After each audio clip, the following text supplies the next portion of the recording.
न्यायपालिका और अधिकार। हम चैप्टर पढ़ रहे थे न्यायपालिका, तो अब हम बात करते हैं न्यायपालिका और अधिकार की। हम पहले देख चुके हैं कि न्यायपालिका को व्यक्ति के अधिकारों की रक्षा करने का दायित्व सौंपा गया है। ठीक है, आपको पहले ही बताया गया है आर्टिकल नंबर 226 में, जो उच्च हाई कोर्ट जो है हमारा, हाई कोर्ट मतलब रिट जारी कर सकता है जब हमारे अधिकारों का हनन हो। ठीक है, और आर्टिकल नंबर जो 32 है उसके अकॉर्डिंग हमारा सुप्रीम कोर्ट रिट जारी कर सकता है। जैसे कि यह अधिकारों की रक्षा करके इसमें पहला और दूसरा अधिकार दिया गया है। देखिए, पहला यह है कि यह अनेक रिट जारी कर सकता है। आपको इन सभी का मतलब पता होगा, सेकंड चैप्टर में हम इन चीज़ों के बारे में अध्ययन कर चुके हैं। ठीक है, तो बंदी प्रत्यक्षीकरण, परमादेश, ठीक है, ये ऐसी रिटें हैं जो मौलिक अधिकारों को फिर से स्थापित कर सकती हैं। आर्टिकल नंबर 32 के अनुसार हमारा सुप्रीम कोर्ट रिट जारी करता है और आर्टिकल नंबर 226 के अनुसार हमारा हाई कोर्ट रिट जारी करता है। दूसरा, सर्वोच्च न्यायालय किसी कानून को गैर संवैधानिक घोषित कर सकता है, घोषित कर उसे लागू होने से रोक सकता है। ये आर्टिकल नंबर 13 में एक्सप्लेन किया गया है। अनुच्छेद नंबर 13 में बताया गया है कि यदि सर्वोच्च न्यायालय को लगे कि यह जो कानून घोषित किया गया है यह गैर कानूनी है तो वह उसे रोक सकता है। ये दोनों प्रावधान, एक और सर्वोच्च न्यायालय को नागरिकों के मौलिक अधिकारों के संरक्षक और दूसरी ओर संविधान के व्याख्याकार के रूप में स्थापित करते हैं। उपयुक्त प्रावधानों से दूसरा प्रावधान न्यायिक पुनरावलोकन की व्यवस्था करता है। सर्वोच्च न्यायालय की सबसे महत्वपूर्ण शक्ति संभवतः न्यायिक पुनरावलोकन है, पुनरावलोकन की शक्ति है। ठीक है, पुनरावलोकन कल मैंने आपको मतलब बताया था, अपने ही मतलब जो उसने डिसीजन दिया है उसकी वह समीक्षा कर सकता है। न्यायिक पुनरावलोकन का अर्थ है कि सर्वोच्च न्यायालय किसी भी कानून की संवैधानिकता जांच सकता है। न्यायिक पुनरावलोकन का अर्थ है कि सर्वोच्च न्यायालय किसी भी कानून की संवैधानिकता जांच कर सकता है।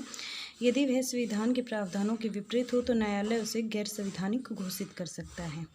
न्यायालय जो अपने निर्णय देता है तो उनकी वह जांच कर सकता है। जांच करने के बाद यदि वह ऐसा पाए कि वह जो निर्णय दिया गया है वह गैर संवैधानिक है तो वह उसकी जांच भी कर सकता है या उसे गैर संवैधानिक भी घोषित कर सकता है।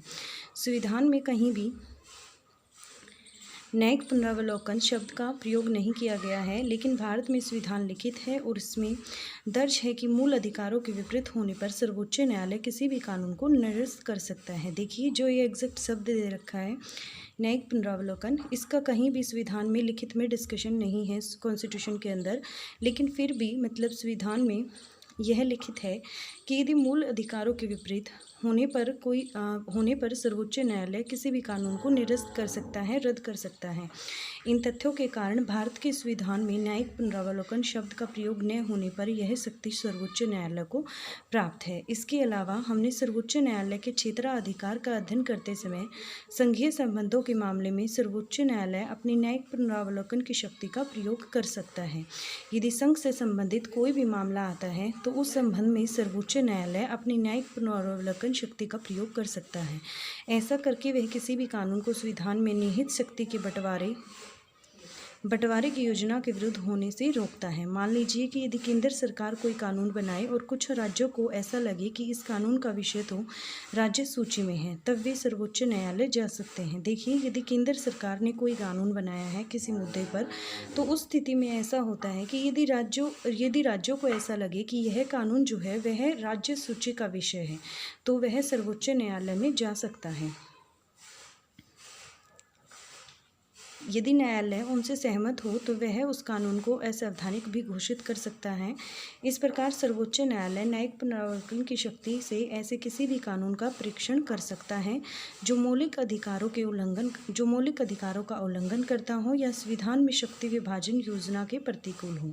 न्यायिक पुनरावलोकन की शक्ति राज्यों के विधायिका द्वारा बनाए गए कानून पर भी लागू होती है। रिट जारी करने और न्याय पुनरावलोकन की शक्तियाँ सर्वोच्च न्यायालय को अत्यंत शक्तिशाली बना देती हैं। ये जो दो पावर दी गई हैं, जिनका एक आर्टिकल 13 में डिस्कशन किया गया है, दूसरा आर्टिकल नंबर 32 और 226 में किया गया है। तो ये दोनों की दोनों जो शक्तियाँ मतलब सर्वोच्च न्यायालय को प्रदान की गई हैं, इससे सर्वोच्च न्यायालय अत्यंत शक्तिशाली बन जाता है। न्यायिक पुनरावलोकन की शक्ति का मतलब यह हुआ कि न्यायपालिका द्वारा पारित कानूनों की और संविधान की व्याख्या कर सकती है। न्यायपालिका जो विधायिका द्वारा जो भी कानून बने हैं वे संविधान दोनों की व्याख्या कर सकती हैं। अनेक लोगों का मानना है कि इसके द्वारा न्यायपालिका प्रभावी ढंग से संविधान की रक्षा करती है और नागरिकों के अधिकारों की भी रक्षा करती है। जनहित याचिका ने नागरिकों के अधिकार की रक्षा करने की न्यायपालिका की शक्ति में बढ़ोतरी दी है। ठीक है, जो PIL लगाई जाती है जनहित याचिका, उसमें भी जो न्यायपालिका की शक्ति है उसमें बढ़ोतरी हुई है। क्या आपको याद है कि अधिकार से संबंधित अध्याय में हमने शोषण के विरुद्ध अधिकारों का उल्लेख किया था। यह अधिकार जो है वह बंधुआ मजदूरों, लोगों की खरीद फरोख्त और वे खतरनाक कामों में बाल श्रम पर प्रतिबंध लगाता है। लेकिन प्रश्न यह है कि जिन लोगों के अधिकारों का उल्लंघन होता है वे अदालत का दरवाजा कैसे खटखटाएं। जनहित याचिका और न्यायिक सक्रियता से न्यायालयों के लिए यह संभव हो पाया है कि वे ऐसे उल्लंघनों के मामले पर विचार कर सकें। इससे न्यायालय ने अनेक मुद्दों पर विचार किया, जैसे जेल के अंदर पुलिस द्वारा कैदियों की आंखें फोड़ना, पत्थर की खदानों में काम करने वालों के साथ अमानवीय दशा करना, बच्चों का यौन शोषण आदि इसमें सम्मिलित हैं। इस प्रवृत्ति ने गरीब व पिछड़े वर्ग के लोगों के अधिकारों को अर्थपूर्ण बना दिया है। न्यायपालिका और संसद की बात करते हैं। न्यायपालिका ने अधिकार के मुद्दे पर तो सक्रियता दिखाई है, राजनीतिक व्यवहारकर्ताओं से संविधान को ठेंगा दिखाने की प्रवृत्ति पर अंकुश लगाया है। इसी कारण जो विषय पहले न्यायिक पुनरावलोकन के दायरे में नहीं थे उन्हें अब इस दायरे में सम्मिलित कर गया है। जैसे राष्ट्रपति और राज्यपाल की जो पावर है वो भी इसके अंदर सम्मिलित हैं।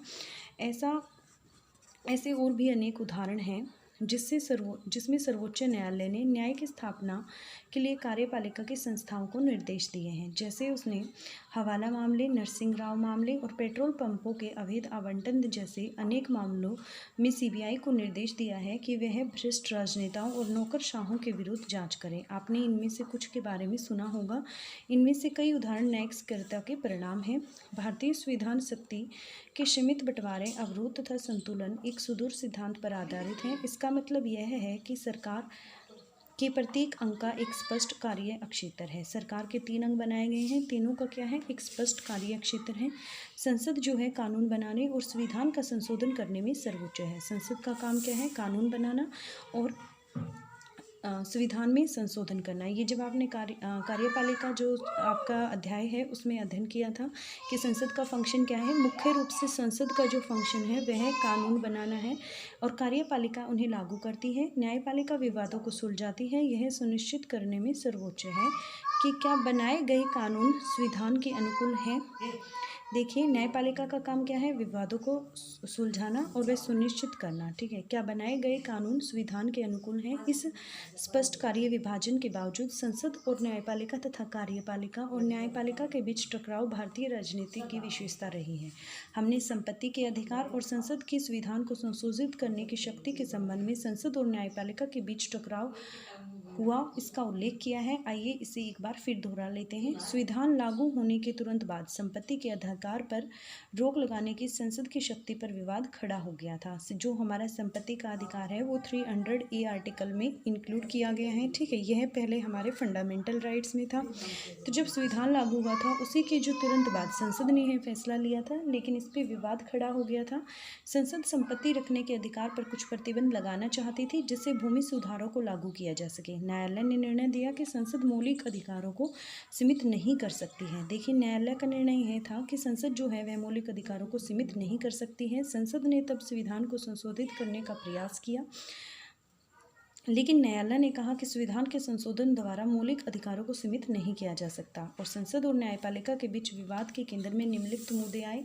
पहला मुद्दा यह आया कि निजी संपत्ति के अधिकार का दायरा क्या है, मौलिक अधिकारों को सीमित, प्रतिबंधित और समाप्त करने की दिशा की शक्ति का दायरा क्या है, संसद द्वारा संविधान संशोधन करने की शक्ति का दायरा क्या है, क्या संसद नीति निर्देशक तत्वों को लागू करने के लिए ऐसे कानून बना सकती है जो मौलिक अधिकारों को प्रतिबंधित करते हैं। 1967 से 1973 के बीच जो ये वाद था ये काफ़ी गहरा हुआ। ठीक है, कौन सा वाद गहरा हुआ था यहाँ पर, जो संसद और न्यायपालिका के बीच में था। संसद ये चाहती थी कि जो संपत्ति का अधिकार है, ठीक है, उसे मतलब निजी अधिकार घोषित किया जाए उसे मौलिक अधिकार से निकाला जाए। लेकिन जो हमारी न्यायपालिका है उसने कहा कि मतलब जो संसद है वह हमारे जो मौलिक अधिकार है उनको सीमित नहीं कर सकती है। 1967 से 1973 के बीच यह विवाद काफ़ी गहरा हो गया। भूमि सुधार कानूनों के अतिरिक्त निवारक जो नज़रबंदी श्रीमती इंदिरा गांधी द्वारा जो लगाई गई थी, जो उस टाइम पे हमारे देश की प्राइम मिनिस्टर थी, नौकरशाही में जो आरक्षण संबंधी कानून थे, सार्वजनिक उद्देश्यों के लिए निजी संपत्ति के अधिग्रहण संबंधी नियम थे, अधिग्रहित निजी संपत्ति के मुआवजे संबंधी जो भी कानून थे, ऐसे कुछ उदाहरण हैं जिन पर विधायिका और न्यायपालिका के बीच विवाद हुए। 1973 में सर्वोच्च न्यायालय ने एक निर्णय दिया जो संसद और न्यायपालिका के संबंधों के नियमन में बहुत महत्वपूर्ण हो गया था। यह जो केस था वह केशवानंद भारती जी का केस था जो प्रसिद्ध हुआ काफ़ी। इस मुकदमे में न्यायालय ने निर्णय दिया कि संविधान का एक मूल ढांचा है, संसद सहित कोई भी उस मूल ढांचे से छेड़छाड़ नहीं कर सकता है। देखिए, संविधान का जो मूल ढांचा है उसमें कोई भी छेड़छाड़ नहीं की जा सकती, उसमें संसद भी कोई अमेंडमेंट नहीं कर सकता है, कोई छेड़छाड़ नहीं कर सकता, उसके मूल रूप जो उसका है उसमें कोई बदलाव नहीं कर सकता है और इसलिए उस पर समुचित प्रतिबंध लगाया जा सकता है। दूसरा, न्यायालय ने यह निर्णय दिया कि निर्णय करने का अधिकार अपने पास रखा कि कोई मुद्दा मूल ढांचे का हिस्सा है या नहीं है। न्यायालय ने मतलब कोई वो जो संविधान का मूल ढांचे को मतलब चेंज हो रहा है या नहीं हो रहा है, इससे संबंधित जो भी मुद्दा होगा उसका निर्णय लेने का अधिकार न्यायालय को है। यह निर्णय न्यायपालिका द्वारा संविधान की व्याख्या करने की स्थिति का सर्वोत्तम उदाहरण है।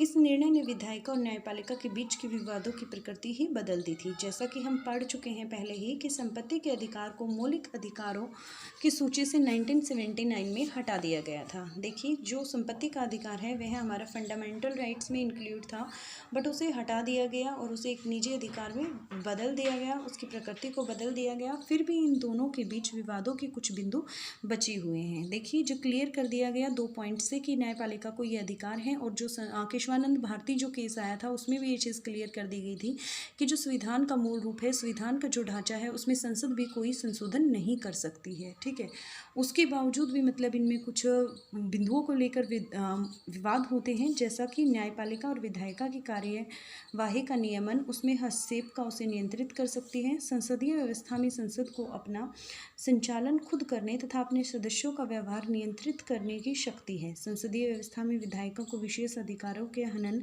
का दोषी पाए जाने पर अपने सदस्यों को दंडित करने का अधिकार है। देखिए, संसद व्यवस्था में यदि विधायिका को विशेष अधिकार है कि यदि कोई हनन किया गया है या हनन का दोषी पाया गया है तो वह अपने सदस्यों को दंडित कर सकती है। जो व्यक्ति विधायिका के विशेष अधिकार हनन का दोषी हो, क्या वह न्यायालय की शरण ले सकता है? सदन के किसी सदस्य के विरुद्ध स्वयं सदन द्वारा यदि कोई अनुशासनात्मक कार्रवाई की जाती है तो क्या वह सदस्य न्यायालय से सुरक्षा प्राप्त कर सकता है? ये मुद्दे अभी भी सुलझे नहीं हैं, दोनों के बीच विवाद का विषय बना हुआ है। इसी प्रकार संविधान यह व्यवस्था करता है कि न्यायाधीशों के आचरण पर संसद में चर्चा नहीं हो सकती। न्यायाधीशों का जो आचरण है, ठीक है, उस पर भी संसद में कोई डिस्कशन नहीं हो सकता। लेकिन अनेक अवसरों पर संसद और राज्यों के विधानसभाओं में न्यायपालिका के आचरण पर उंगली उठाई गई है। लेकिन बहुत सारे अवसर ऐसे हैं जिसमें संसद और राज्यों की जो विधानसभाओं में न्यायपालिका के आचरण पर उंगली उठाई गई है। इसी प्रकार न्यायपालिका ने अनेक अवसरों पर विधायिका की आलोचना की है, अनेक विधायी कार्यों के संबंध में निर्देश दिए हैं। विधायिका इसे संसदीय संप्रभुता के सिद्धांत के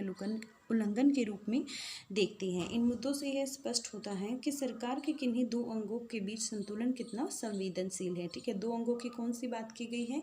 एक विधायिका की बात की गई है और दूसरी यहाँ पर किसकी बात की गई है? संसद की, न्यायपालिका की बात की गई है। जो हमारी राष्ट्रीय स्तर पर विधायिका होती है उसे ही संसद कहा गया है। लोकतंत्र में सरकार के एक अंग का दूसरे अंग की सत्ता के प्रति सम्मान बरतना कितना जरूरी है। क्लियर हो गया?